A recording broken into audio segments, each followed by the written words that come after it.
श्री गणेशाय नमः। अस्य श्री शनैश्चरस्तोत्रस्य दशरथ ऋषिः शनैश्चरो देवता त्रिष्टुप्छन्दः शनैश्चरप्रीत्यर्थं जपे विनियोगः। दशरथोवाच कोणान्तको रौद्रयमोऽथ वभ्रुः कृष्णः शनिः पिङ्गलमन्दशौरिः नित्यं स्मृतो यो हरते च पीडां तस्मै नमः श्रीरविनन्दनाय। सुरासुराः किं पुरुषोरगेन्द्रा गन्धर्वविद्याधरपन्नगाश्च पीड्यन्ति सर्वे विषमस्थितेन तस्मै नमः श्रीरविनन्दनाय। नरा नरेन्द्रा पशवो मृगेन्द्रा वन्याश्रये कीटपतङ्गभृङ्गा पीड्यन्ति सर्वे विषमस्थितेन तस्मै नमः श्रीरविनन्दनाय। देशास्य दुर्गाणि वनानि यत्र सेनानिवेशापुरपत्तनानि पीड्यन्ति सर्वे विषमस्थितेन तस्मै नमः श्रीरविनन्दनाय। तिलैर्यवैर्माशगुणान्नदाने लोहीन नीलाम्बरदानतो वा प्रीणाति मन्त्रैर्निजवासरे च तस्मै नमः श्रीरविनन्दनाय। प्रयागकूले यमुनातटे च सरस्वती पुण्यजले गुहायां यो योगिनां ध्यानगतोऽपि सूक्ष्मः तस्मै नमः श्रीरविनन्दनाय। अन्यप्रदेशात् स्वगृहं प्रविष्टः तदीयवारेश नरः सुखी स्यात् गृहात् गतो यो न पुनः प्रयाति तस्मै नमः श्रीरविनन्दनाय। स्रष्टा स्वयंभूर्भुवनत्रयस्य त्राता हरीशो हरते पिनाकी एकस्त्रिधारिखयजुषाममूर्तिः तस्मै नमः श्रीरविनन्दनाय। सन्न्यष्टकं यः प्रयतः प्रभाते नित्यं सुपुत्रे पशुबान्धवैश्च पठेत्तु सौख्यं भुवभोगयुक्तः प्राप्नोति निर्वाणपदं तदन्ते। कोणस्थकः पिङ्गलो वभ्रुः कृष्णो रौद्रान्तको यमः शौरिः शनैश्चरो मन्दः पिप्पलादेन संस्तुतः। एतानि दशनामानि प्रातरुत्थाय पठेत् शनैश्चरकृता पीडा न कदाचित् भविष्यति। कोणान्तको रौद्रयमोऽथ वभ्रुः कृष्णः शनिः पिङ्गलमन्दशौरिः नित्यं स्मृतो यो हरते च पीडां तस्मै नमः श्रीरविनन्दनाय।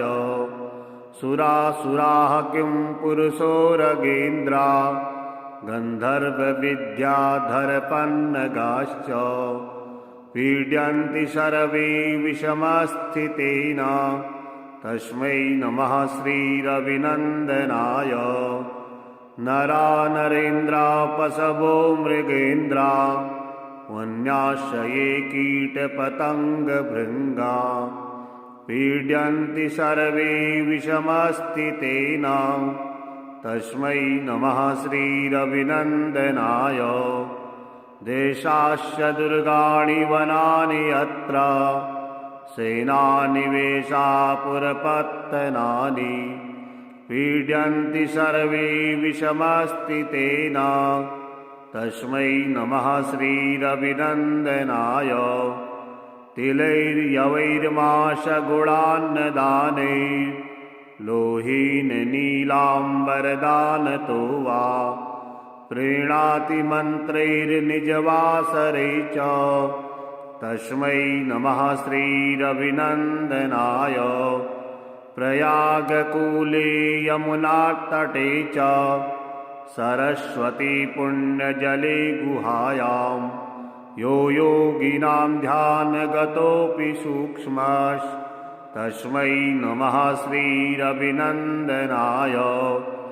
अन्यप्रदेशात् स्वगृहं प्रविष्टस्तदीयवारेश नरः सुखी स्यात्। गृहात् गतो यो न पुनः प्रयाति तस्मै नमः श्रीरविनन्दनाय। स्रष्टा स्वयंभूर्भुवनत्रयस्य त्राता हरीशो हरते पिनाकी। एकस्त्रिधारिखयजुषाममूर्तिस्तस्मै नमः श्रीरविनन्दनाय। सन्न्यष्टकं यः प्रयतः प्रभाते नित्यं सुपुत्रे पशुबान्धवैश्च पठेत्तु सौख्यं भुवभोगयुक्तः प्राप्नोति निर्वाणपदं तदन्ते। कोणस्थकः पिङ्गलो अब्रुः कृष्णो रौद्रान्तको यमः शौरिः शनैश्चरो मन्दः पिप्पलादेन संस्तुतः। एतानि दशनामानि प्रातरुत्थाय पठेत् शनैश्चरकृता पीडा न कदाचित् भविष्यति। कोणोऽन्तको रौद्रयमोऽथ वभ्रुः कृष्णः शनिः पिङ्गलमन्दशौरिः नित्यं स्मृतो यो हरते च पीडां तस्मै नमः श्रीरविनन्दनाय। सुरासुराः किं पुरुषोरगेन्द्रा गन्धर्वविद्याधरपन्नगाश्च पीड्यन्ति सर्वे विषमस्थितेन तस्मै नमः श्रीरविनन्दनाय। नरा नरेन्द्रापशवो मृगेन्द्रा वन्याश्रये कीटपतङ्गभृङ्गा पीड्यन्ति सर्वे विषमस्थितेन तस्मै नमः श्रीरविनन्दनाय। देशास्य दुर्गाणि वनानि यत्र सेनानिवेशापुरपत्तनानि पीड्यन्ति सर्वे विषमस्थितेन तस्मै नमः श्रीरविनन्दनाय। तिलैर्यवैर्माशगुणान्नदानैर्लोहीन नीलाम्बरदानतो वा प्रीणाति मन्त्रैर्निजवासरे च तस्मै नमः श्रीरविनन्दनाय। प्रयागकूले यमुनातटे च सरस्वती पुण्यजले गुहायां यो योगिनां ध्यानगतोऽपि सूक्ष्मस्तस्मै नमः श्रीरविनन्दनाय। अन्यप्रदेशात् स्वगृहं प्रविष्टस्तदीयवारेश नरः सुखी स्यात्। गृहात् गतो यो न पुनः प्रयाति तस्मै नमः श्रीरविनन्दनाय। स्रष्टा स्वयंभूर्भुवनत्रयस्य त्राता हरीशो हरते पिनाकी। एकस्त्रिधारिखयजुषाममूर्तिस्तस्मै नमः श्रीरविनन्दनाय। सन्न्यष्टकं यः प्रयतः प्रभाते नित्यं सुपुत्रे पशुबान्धवैश्च पठेत्तु सौख्यं भुवभोगयुक्तः प्राप्नोति निर्वाणपदं तदन्ते। कोणस्थकः पिङ्गलो अब्रुः कृष्णो रौद्रान्तको यमः शौरिः शनैश्चरो मन्दः पिप्पलादेन संस्तुतः। एतानि दशनामानि प्रातरुत्थाय पठेत् शनैश्चरकृता पीडा न कदाचित् भविष्यति। कोणान्तको रौद्रयमोऽथ वभ्रुः कृष्णः शनिः पिङ्गलमन्दशौरिः। नित्यं स्मृतो यो हरते च पीडां तस्मै नमः श्रीरविनन्दनाय। सुरासुराः किं पुरुषोरगेन्द्रा गन्धर्वविद्याधरपन्नगाश्च पीड्यन्ति सर्वे विषमस्थितेन तस्मै नमः श्रीरविनन्दनाय। नरा नरेन्द्रा पशवो मृगेन्द्रा वन्याश्रये कीटपतङ्गभृङ्गा पीड्यन्ति सर्वे विषमस्थितेन तस्मै नमः श्रीरविनन्दनाय। देशास्य दुर्गाणि वनानि यत्र सेनानिवेशापुरपत्तनानि पीड्यन्ति सर्वे विषमस्थितेन तस्मै नमः श्रीरविनन्दनाय। तिलैर्यवैर्माशगुणान्नदानैर्लोहीन नीलाम्बरदानतो वा प्रीणाति मन्त्रैर्निजवासरे च तस्मै नमः श्रीरविनन्दनाय। प्रयागकूले यमुनातटे च सरस्वती पुण्यजले गुहायां यो योगिनां ध्यानगतोऽपि सूक्ष्मस्तस्मै नमः श्रीरविनन्दनाय। अन्यप्रदेशात् स्वगृहं प्रविष्टस्तदीयवारेश नरः सुखी स्यात्। गृहात् गतो यो न पुनः प्रयाति तस्मै नमः श्रीरविनन्दनाय। स्रष्टा स्वयंभूर्भुवनत्रयस्य त्राता हरीशो हरते पिनाकी।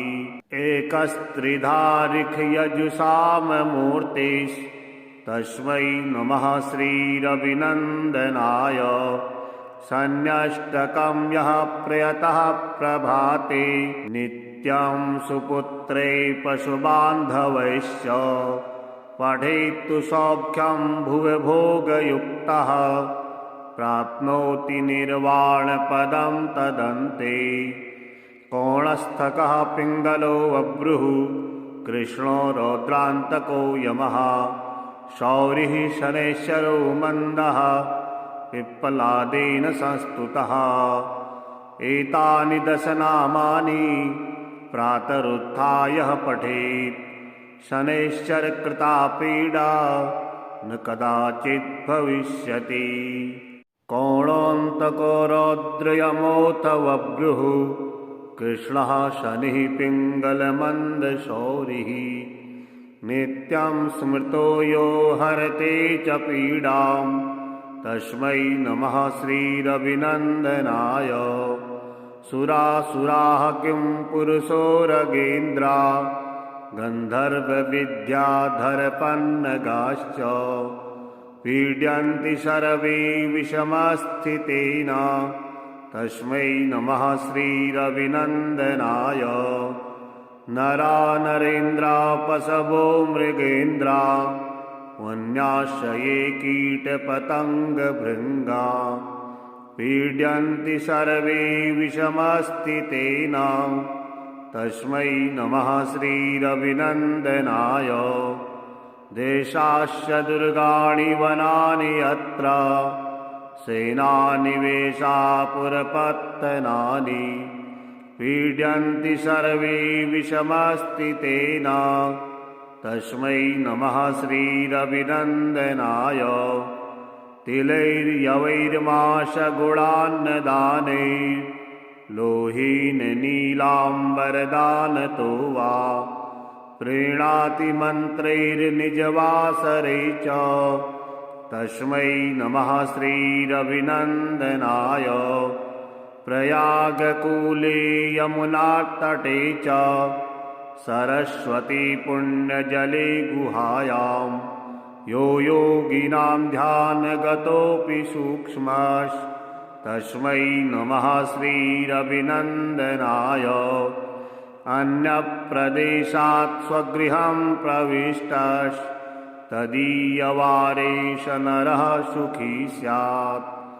गृहात् गतो यो न पुनः प्रयाति तस्मै नमः श्रीरविनन्दनाय। स्रष्टा स्वयंभूर्भुवनत्रयस्य त्राता हरीशो हरते पिनाकी। एकस्त्रिधारिखयजुषाममूर्तिस्तस्मै नमः श्रीरविनन्दनाय। सन्न्यष्टकं यः प्रयतः प्रभाते नित्यं सुपुत्रे पशुबान्धवैश्च पठेत्तु सौख्यं भुवि भोगयुक्तः प्राप्नोति निर्वाणपदं तदन्ते। कोणस्थकः पिङ्गलो अब्रुः कृष्णो रौद्रान्तको यमः शौरिः शनैश्चरो मन्दः पिप्पलादेन संस्तुतः। एतानि दशनामानि प्रातरुत्थाय पठेत् शनैश्चरकृता पीडा न कदाचित् भविष्यति। कोणोऽन्तको रौद्रयमोऽथ वभ्रुः कृष्णः शनिः पिङ्गलमन्दशौरिः। नित्यं स्मृतो यो हरते च पीडां तस्मै नमः श्रीरविनन्दनाय। सुरासुराः किं पुरुषोरगेन्द्रा गन्धर्वविद्याधरपन्नगाश्च पीड्यन्ति सर्वे विषमस्थितेन तस्मै नमः श्रीरविनन्दनाय। नरा नरेन्द्रा पशवो मृगेन्द्रा वन्याश्रये कीटपतङ्गभृङ्गा पीड्यन्ति सर्वे विषमस्थितेन तस्मै नमः श्रीरविनन्दनाय। देशाश्च दुर्गाणि वनानि यत्र सेनानिवेशापुरपत्तनानि पीड्यन्ति सर्वे विषमस्थितेन तस्मै नमः श्रीरविनन्दनाय। तिलैर्यवैर्माशगुणान्नदानैर्लोहीन नीलाम्बरदानतो वा प्रीणाति मन्त्रैर्निजवासरे च तस्मै नमः श्रीरविनन्दनाय। प्रयागकूले यमुनातटे च सरस्वती पुण्यजले गुहायां यो योगिनां ध्यानगतोऽपि सूक्ष्मः तस्मै नमः श्रीरविनन्दनाय। अन्यप्रदेशात् स्वगृहं प्रविष्टस्तदीयवारेश नरः सुखी स्यात्। गृहात् गतो यो न पुनः प्रयाति तस्मै नमः श्रीरविनन्दनाय। स्रष्टा स्वयंभूर्भुवनत्रयस्य त्राता हरीशो हरते पिनाकी। एकस्त्रिधारिखयजुषाममूर्तिस्तस्मै नमः श्रीरविनन्दनाय। सन्न्यष्टकं यः प्रयतः प्रभाते नित्यं सुपुत्रे पशुबान्धवैश्च पठेत्तु सौख्यं भुवि भोगयुक्तः प्राप्नोति निर्वाणपदं तदन्ते। कोणस्थकः पिङ्गलो अब्रुः कृष्णो रौद्रान्तको यमः शौरिः शनैश्चरो मन्दः पिप्पलादेन संस्तुतः। एतानि दशनामानि प्रातरुत्थाय पठेत् शनैश्चरकृता पीडा न कदाचित् भविष्यति। कोणोऽन्तको रौद्रयमोऽथ वभ्रुः कृष्णः शनिः पिङ्गलमन्दशौरिः। नित्यं स्मृतो यो हरते च पीडां तस्मै नमः श्रीरभिनन्दनाय। सुरासुराः किं पुरुषोरगेन्द्रा गन्धर्वविद्याधरपन्नगाश्च पीड्यन्ति सर्वे विषमस्थितेन तस्मै नमः श्रीरभिनन्दनाय।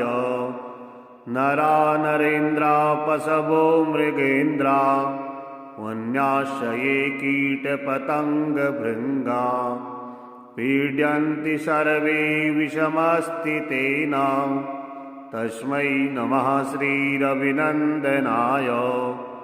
देशास्य दुर्गाणि वनानि यत्र सेनानिवेशापुरपत्तनानि पीड्यन्ति सर्वे विषमस्थितेन तस्मै नमः श्रीरभिनन्दनाय।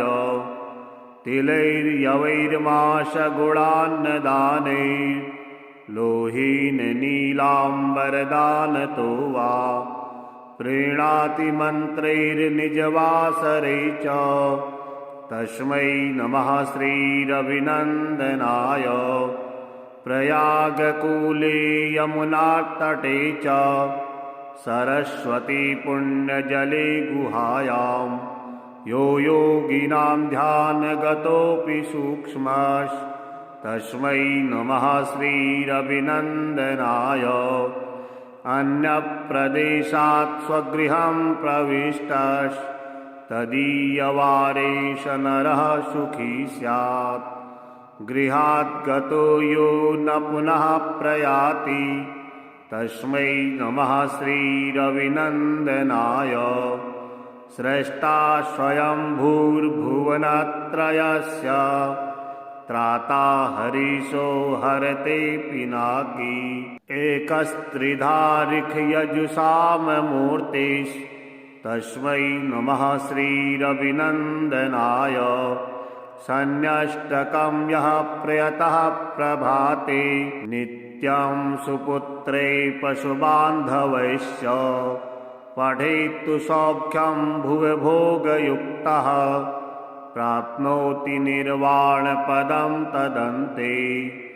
कोणस्थकः पिङ्गलो अब्रुः कृष्णो रौद्रान्तको यमः शौरिः शनैश्चरो मन्दः पिप्पलादेन संस्तुतः। एतानि दशनामानि प्रातरुत्थाय पठेत् शनैश्चरकृता पीडा न कदाचित् भविष्यति।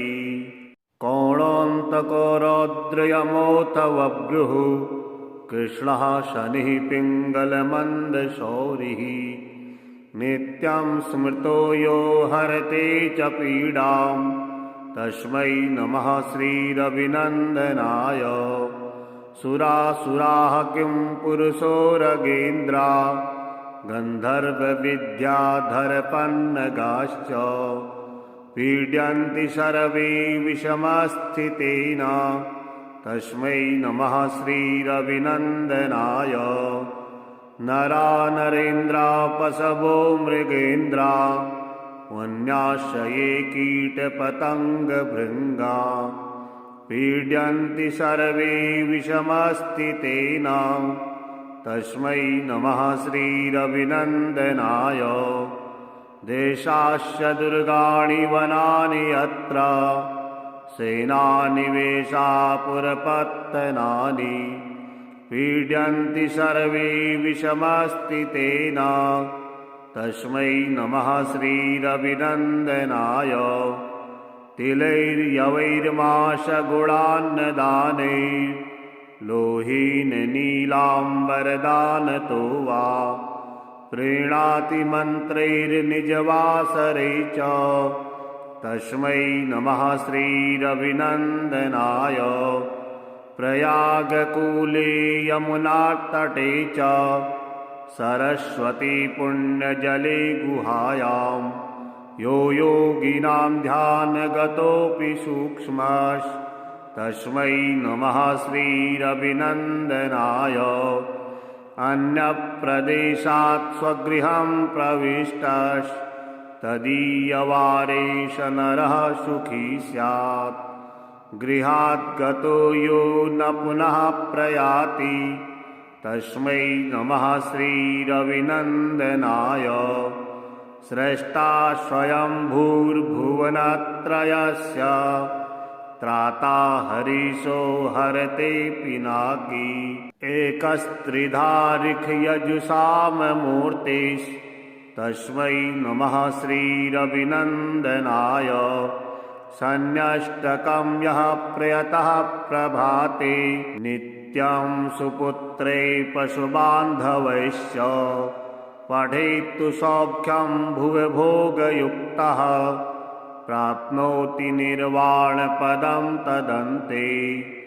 कोणस्थकः पिङ्गलो बभ्रुः कृष्णो रौद्रान्तको यमः शौरिः शनैश्चरो मन्दः पिप्पलादेन संस्तुतः।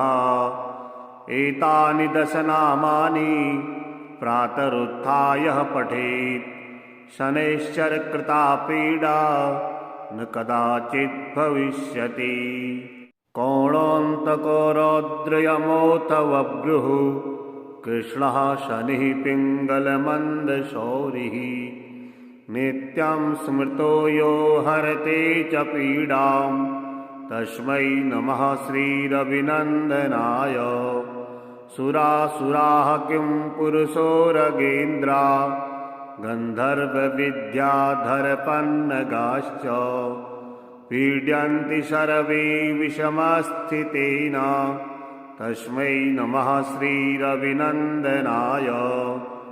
नरा नरेन्द्रा पशवो मृगेन्द्रा वन्याश्रये कीटपतङ्गभृङ्गा पीड्यन्ति सर्वे विषमस्थितेन तस्मै नमः श्रीरविनन्दनाय। देशास्य दुर्गाणि वनानि यत्र सेनानिवेशापुरपत्तनानि पीड्यन्ति सर्वे विषमस्थितेन तस्मै नमः श्रीरविनन्दनाय। तिलैर्यवैर्माशगुणान्नदानैर्लोहीन नीलाम्बरदानतो वा प्रीणाति मन्त्रैर्निजवासरे च तस्मै नमः श्रीरविनन्दनाय।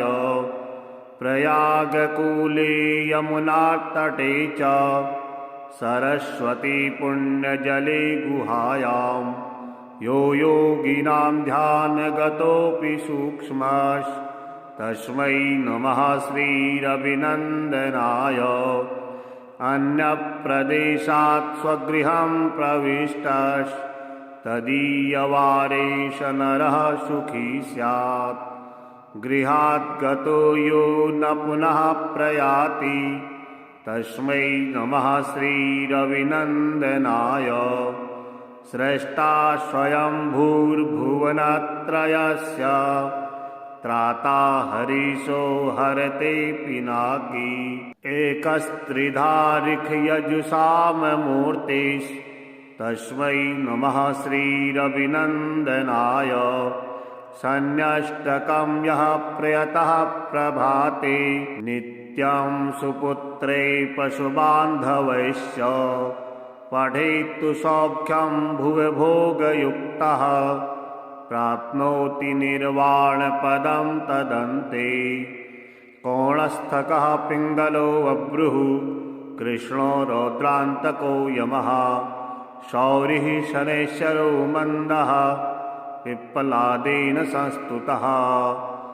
एतानि दशनामानि प्रातरुत्थाय पठेत् शनैश्चरकृता पीडा न कदाचित् भविष्यति। कोणोऽन्तको रौद्रयमोऽथ बभ्रुः कृष्णः शनिः पिङ्गलमन्दशौरिः नित्यं स्मृतो यो हरते च पीडां तस्मै नमः श्रीरविनन्दनाय। सुरासुराः किं पुरुषोरगेन्द्रा गन्धर्वविद्याधरपन्नगाश्च पीड्यन्ति सर्वे विषमस्थितेन तस्मै नमः श्रीरविनन्दनाय। नरा नरेन्द्रा पशवो मृगेन्द्रा वन्याश्च ये कीटपतङ्गभृङ्गा पीड्यन्ति सर्वे विषमस्थितेन तस्मै नमः श्रीरविनन्दनाय। देशाश्च दुर्गाणि वनानि यत्र सेनानिवेशापुरपत्तनानि पीड्यन्ति सर्वे विषमस्थितेन तस्मै नमः श्रीरविनन्दनाय। तिलैर्यवैर्माशगुणान्नदाने लोहीन नीलाम्बरदानतो वा प्रीणाति मन्त्रैर्निजवासरे च तस्मै नमः श्रीरविनन्दनाय। प्रयागकूले यमुनातटे च सरस्वती पुण्यजले गुहायां यो योगिनां ध्यानगतोऽपि सूक्ष्मस्तस्मै नमः श्रीरविनन्दनाय। अन्यप्रदेशात् स्वगृहं प्रविष्टस्तदीयवारेश नरः सुखी स्यात्। गृहात् गतो यो न पुनः प्रयाति तस्मै नमः श्रीरविनन्दनाय।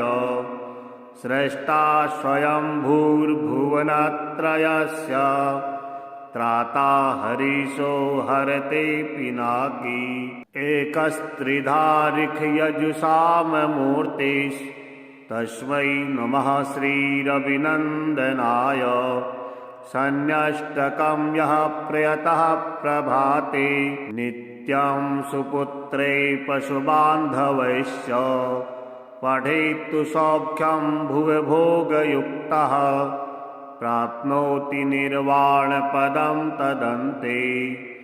कोणस्थकः पिङ्गलो बभ्रुः कृष्णो रौद्रान्तको यमः शौरिः शनैश्चरो मन्दः पिप्पलादेन संस्तुतः।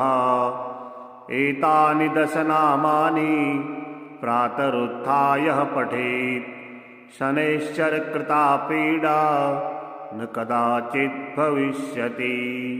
कोणोऽन्तको रौद्रयमोऽथ बभ्रुः कृष्णः शनिः पिङ्गलमन्दशौरिः नित्यं स्मृतो यो हरते च पीडां तस्मै नमः श्रीरविनन्दनाय।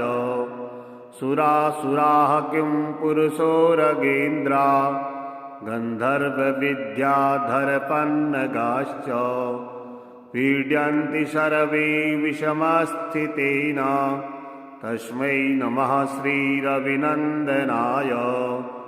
नरा नरेन्द्रा पशवो मृगेन्द्रा वन्याश्च ये कीटपतङ्गभृङ्गा पीड्यन्ति सर्वे विषमस्थितेन तस्मै नमः श्रीरविनन्दनाय। देशाश्च दुर्गाणि वनानि यत्र सेनानिवेशापुरपत्तनानि पीड्यन्ति सर्वे विषमस्थितेन तस्मै नमः श्रीरविनन्दनाय। तिलैर्यवैर्माशगुणान्नदाने लोहीन नीलाम्बरदानतो वा प्रीणाति मन्त्रैर्निजवासरे च तस्मै नमः श्रीरविनन्दनाय। प्रयागकूले यमुनातटे च सरस्वती पुण्यजले गुहायां यो योगिनां ध्यानगतोऽपि सूक्ष्मस्तस्मै नमः श्रीरविनन्दनाय। अन्यप्रदेशात् स्वगृहं प्रविष्टस्तदीयवारेश नरः सुखी स्यात्। गृहात् गतो यो न पुनः प्रयाति तस्मै नमः श्रीरविनन्दनाय। स्रष्टा स्वयंभूर्भुवनत्रयस्य त्राता हरीशो हरते पिनाकी। एकस्त्रिधारिखयजुषाममूर्तिस् तस्मै नमः श्रीरविनन्दनाय। सन्न्यष्टकं यः प्रयतः प्रभाते नित्यं सुपुत्रे पशुबान्धवैश्च पठेत्तु सौख्यं भुवि भोगयुक्तः प्राप्नोति निर्वाणपदं तदन्ते।